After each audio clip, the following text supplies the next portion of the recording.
Ada satu bulan dalam Islam yang sering kita lewati begitu saja. Tidak sepopuler Ramadan, tidak semegah Zulhijjah, tidak pula dikenal sebagai bulan haram seperti Rajab. Namanya Sya'ban.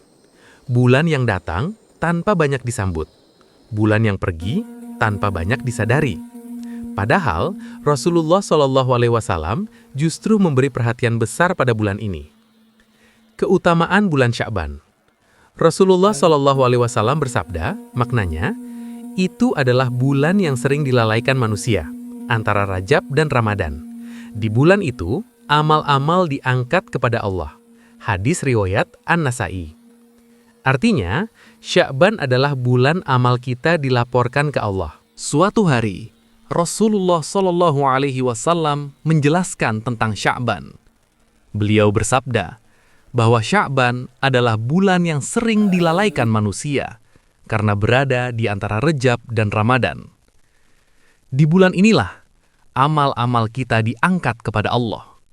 Bayangkan bro, seluruh sholat kita, zikir yang sering terputus, sholawat yang kadang kita ucapkan, kadang lupa, tangis yang tidak selalu tulus, dan dosa-dosa yang masih kita ulangi. Semuanya diangkat dan diperlihatkan.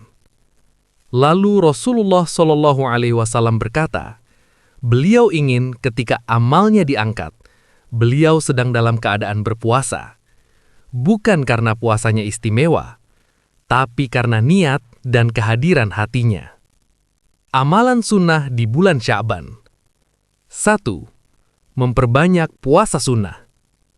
Ini amalan paling utama di Sya'ban. Aisyah radhiyallahu anha berkata, aku tidak pernah melihat Rasulullah SAW berpuasa sebulan penuh kecuali Ramadan, dan aku tidak pernah melihat beliau lebih banyak berpuasa sunnah selain di bulan Sya'ban. Hadis riwayat Bukhari dan Muslim. Penting, tidak harus puasa penuh. Puasa Senin Kamis, Ayyamul Bid, atau sesempatnya sudah sangat baik. 2. Memperbanyak sholawat kepada Nabi SAW. Karena Sya'ban adalah bulan Nabi SAW. Sholawat itu ringan, tapi dampaknya besar. Cocok banget buat yang merasa, amalanku belum banyak. Pegang sholawat, pelan tapi konsisten. 3. Memperbanyak istighfar dan taubat. Sya'ban adalah waktu membersihkan hati sebelum Ramadan datang. Amalan sederhana, astaghfirullah, 100 kali atau semampunya. Taubat dari dosa yang kita ulang-ulang, memohon hati yang siap menyambut Ramadan. 4. Memperbaiki hubungan dengan sesama. Karena ada riwayat bahwa ampunan Allah luas, kecuali bagi yang masih menyimpan permusuhan. Maka, di Sya'ban, belajar memaafkan, kurangi dendam, luruskan niat dan hati. 5. Menghidupkan malam nisfu Sya'ban dengan tenang dan sederhana.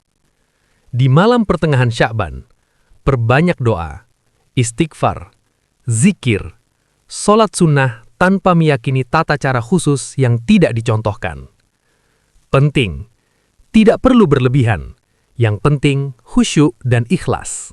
Intinya bro, Sya'ban bukan bulan PR ibadah, tapi bulan melatih konsistensi. Tidak harus banyak, tidak harus berat. Yang penting, pelan, rutin, dan ikhlas. Banyak dari kita sampai di bulan Sya'ban dengan kondisi yang tidak utuh. Ada yang datang dengan hati lelah, ada yang datang dengan iman naik turun, ada yang datang membawa rasa bersalah karena Ramadan kemarin tidak dimaksimalkan. Dan itu manusiawi. Sya'ban tidak datang untuk menghakimi. Sya'ban datang untuk menyiapkan.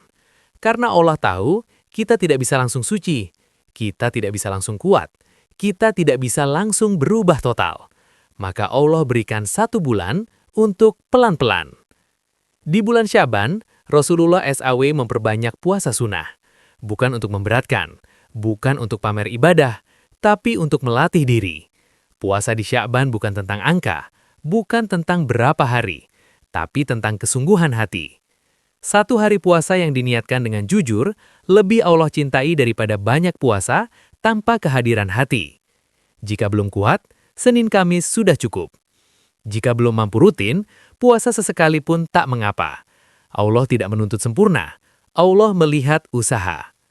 Di saat amal terasa sedikit, Sya'ban mengajarkan kita untuk memegang satu amalan ringan, sholawat. Sholawat tidak memerlukan tenaga, tidak perlu tempat khusus, tidak harus menunggu waktu tertentu. Cukup lisan yang mau menyebut, cukup hati yang mau hadir.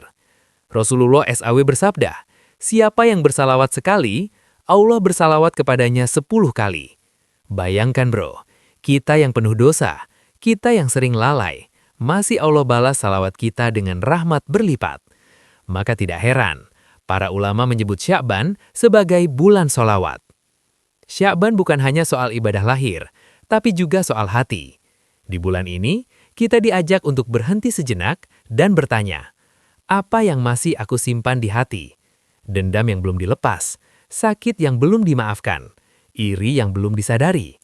Karena bagaimana mungkin kita masuk Ramadan dengan hati yang penuh beban?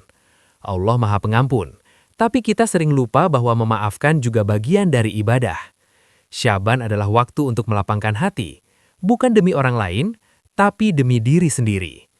Di bulan Sya'ban, istighfar menjadi teman yang setia, bukan istighfar yang dihafal, tapi istighfar yang dirasakan. Astaghfirullah karena sholat yang terburu-buru. Astaghfirullah karena lisan yang sering menyakiti. Astaghfirullah karena niat yang tidak selalu lurus. Allah tidak menutup pintu taubat. Yang sering menutup adalah rasa malu kita sendiri. Padahal Allah sudah tahu segalanya dan tetap membuka pintunya.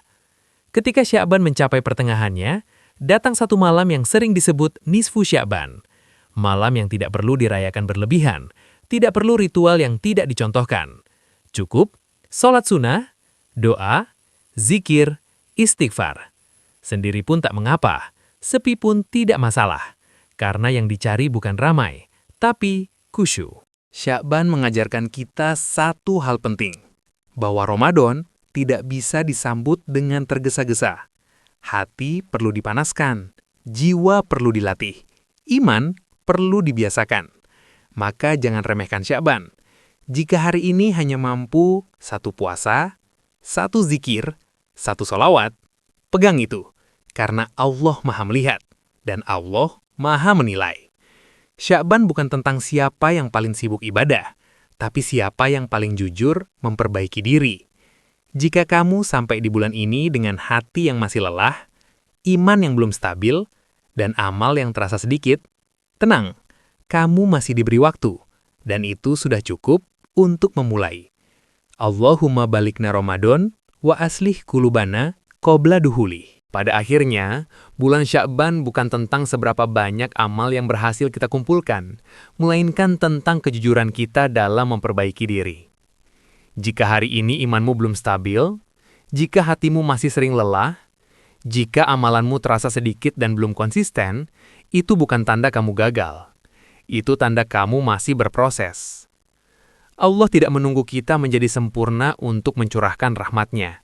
Allah hanya menunggu kita datang, meski dengan langkah kecil dan hati yang rapuh. Jangan remehkan satu sholawat, jangan kecilkan satu istighfar. Jangan merasa rendah hanya karena amalanmu belum banyak, karena bisa jadi amalan sederhana itulah yang Allah jadikan sebab turunnya pertolongan.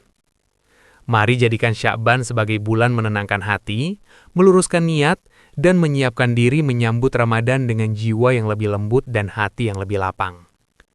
Pelan tidak apa-apa, yang penting jangan berhenti. Dan semoga Allah pertemukan kita dengan Ramadan dalam keadaan hati yang lebih dekat kepadanya. Allahumma sholli wa sallim ala nabiyina Muhammad. Wassalamualaikum warahmatullahi wabarakatuh.